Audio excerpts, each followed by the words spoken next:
Om Swastiastu. Perkenalkan, di sini saya Inggit Dewi Sumpurla Pratama ingin menyampaikan tentang presentasi organisasi bentuk dan ruang.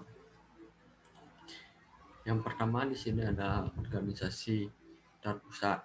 Bentuk organisasi terpusat adalah suatu tatanan beberapa atau banyak ruang di mana mempunyai satu ruang dominan yang menjadi pusat orientasi bagi ruang-ruang lainnya.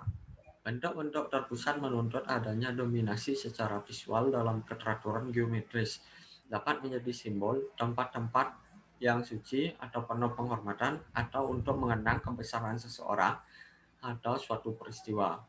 Organisasi terpusat merupakan komposisi terpusat dan stabil yang terdiri dari sejumlah ruang sekunder dikelompokkan mengelilingi sebuah ruang pusat yang luas dan dominan. Ruang pemersatu organisasi terpusat pada umumnya berbentuk teratur dan ukurannya cukup besar untuk menggabungkan sejumlah ruang sekunder di sekelilingnya. Ruang-ruang sekunder mungkin berbeda satu sama lain dalam hal bentuk dan ukurannya sebagai tanggapan terhadap kebutuhan akan fungsi, menunjukkan kepentingan relatif, lingkungan sekitar, dan kondisi tampak. Hasil akhir dari komposisi ini sangat bervariasi, tidak harus geometris, teratur, dan simetris. Linier. Bentuk organisasi linier adalah tatanan atau susunan beberapa atau banyak bentuk atau ruang berjajar secara linier. Ruang-ruang atau bentuk-bentuk tersebut umumnya dihubungkan melalui hubungan yang menembus atau menerus, atau dihubungkan melalui satu ruang bersama atau selaras. Bentuk organisasi linier bersifat fleksibel dan dapat menanggapi terhadap bermacam kondisi dan bentuk tampak.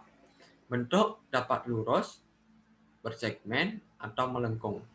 Konfigurasinya dapat berbentuk horizontal sepanjang tampak, diagonal menaiki suatu kemiringan, atau berdiri tegak seperti sebuah menara. Bentuk-bentuk lengkung dan segmen pada organisasi linier melingkupi daerah ruang eksterior pada sisi cekungannya dan mengarah ruangannya menghadap ke pusat daerah. Radial. Organisasi ruang atau bentuk radial adalah sebuah organisasi yang terdiri dari sebuah ruang atau bentuk pusat yang menjadi acuan organisasi ruang atau bentuk yang linier berkembang menurut bentuk jari-jari dan mempunyai orientasi keluar. Kluster. Organisasi ruang kluster adalah ruang-ruang dikelompokkan berdasarkan adanya hubungan atau bersama-sama memanfaatkan ciri atau hubungan visual. Di dalam komposisinya, organisasi ini juga dapat menerima ruang-ruang yang berlainan ukuran, bentuk, dan fungsinya, tetapi hubungan satu dengan yang lain berdasarkan penempatan atau alat penataan visual seperti simetris atau sumbu, karena polanya tidak berasal dari konsep geometris yang kaku. Bentuk organisasi ini bersifat fleksibel dan dapat menerima pertumbuhan dan perubahan langsung tanpa memengaruhi karakternya. Grid.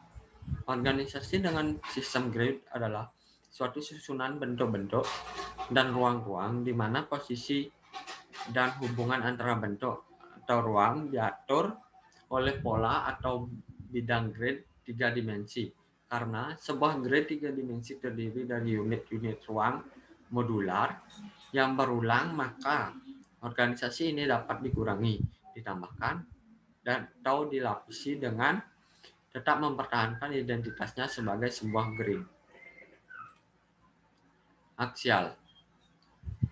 Organisasi ruang yang terbentuk berdasarkan garis aksis tertentu yang menghubungkan antara ruang dan membuat sebuah pola. Pola aksial ini bisa juga merupakan pengembangan dari beberapa pola organisasi ruang linier. Aksial berasal dari kata aksis atau sumbu tertentu untuk menentukan ruang. Sekian presentasi saya ucapkan terima kasih. Om Santi Santi Santi.